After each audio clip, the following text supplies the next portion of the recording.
Halo, assalamualaikum warahmatullahi wabarakatuh. Di sini saya Muhammad Rifki Sutrisna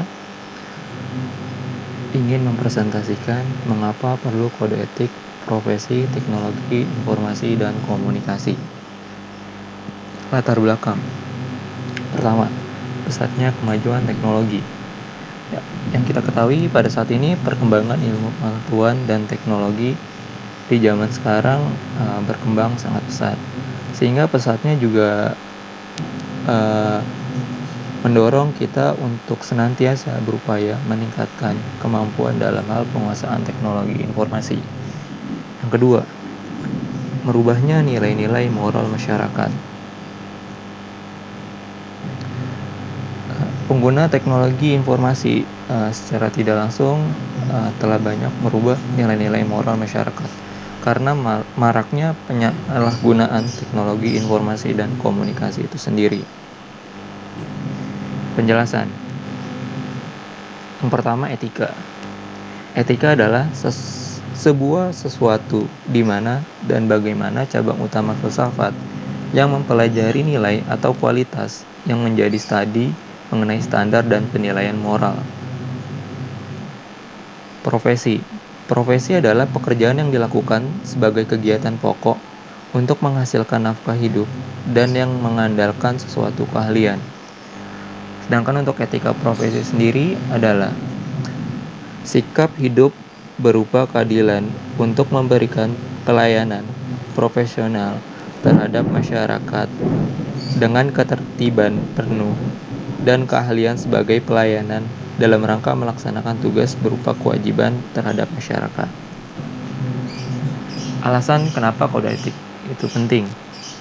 Di sini saya menjelaskan 3. Yang pertama,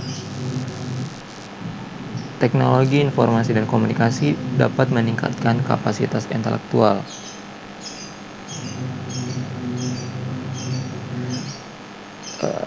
Sebagai contohnya adalah saat ini telah banyak menyerap tenaga kerja baru di bidang teknologi informasi komunikasi. Selain itu dapat mencerdaskan kehidupan bangsa dan sebagai alat pemersatu bangsa. Kedua, teknologi informasi dan komunikasi bisa menjadi pilar-pilar pembangunan nasional yang bisa mengadaptasi di setiap permasalahan bangsa. Yang ketiga, IT atau informasi teknologi bisa menjadi bencana jika baik itu bencana sosial, bencana ekonomi, maupun krisis kebudayaan. Sebagai contohnya, saat ini maraknya atau banyaknya website porno. Selain itu, seorang hacker dapat melakukan pengacakan rekening sebuah bank dan melakukan kebohongan dengan konten-konten tertentu. Teknologi informasi dalam profesi. Di sini terdapat 4 profesi dalam teknologi informasi. Yang pertama ada web design. Web designer bertugas melakukan perencanaan termasuk studi kelayakan, analisis, dan desain suatu proyek pembuatan aplikasi berbasis web. Kedua, sistem analis. Sistem analis bertugas menganalisa sistem yang hendak diimplementasikan, mulai dari analisa proses dan alur sistem, kelebihan dan kekurangannya, studi kelayakan, dan desain sistem yang akan dikembangkan. 3. Programmer.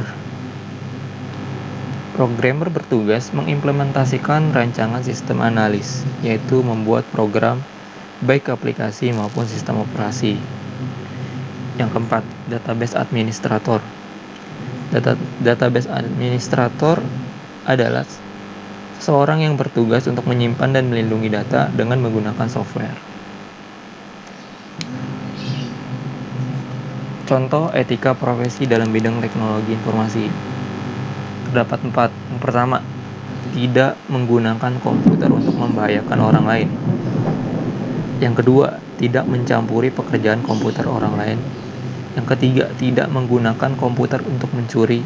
Dan yang keempat, tidak menggunakan sumber daya komputer orang lain tanpa otorisasi. Dan terakhir, etika teknologi informasi dalam undang-undang. Yang pertama, Undang-Undang Hak Cipta.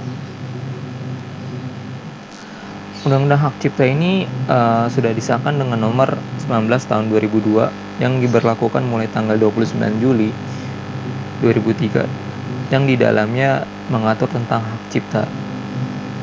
Dan yang kedua adalah Undang-Undang Informasi dan Teknologi Elektronik atau yang bisa kita singkat UU ITE, yang juga sudah disahkan dengan nomor 11 tahun 2008 yang di dalamnya mengatur tentang pornografi di internet, transaksi di internet, dan etika pengguna internet.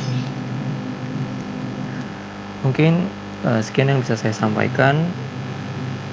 Apabila ada kekurangan mohon dimaafkan. Terima kasih.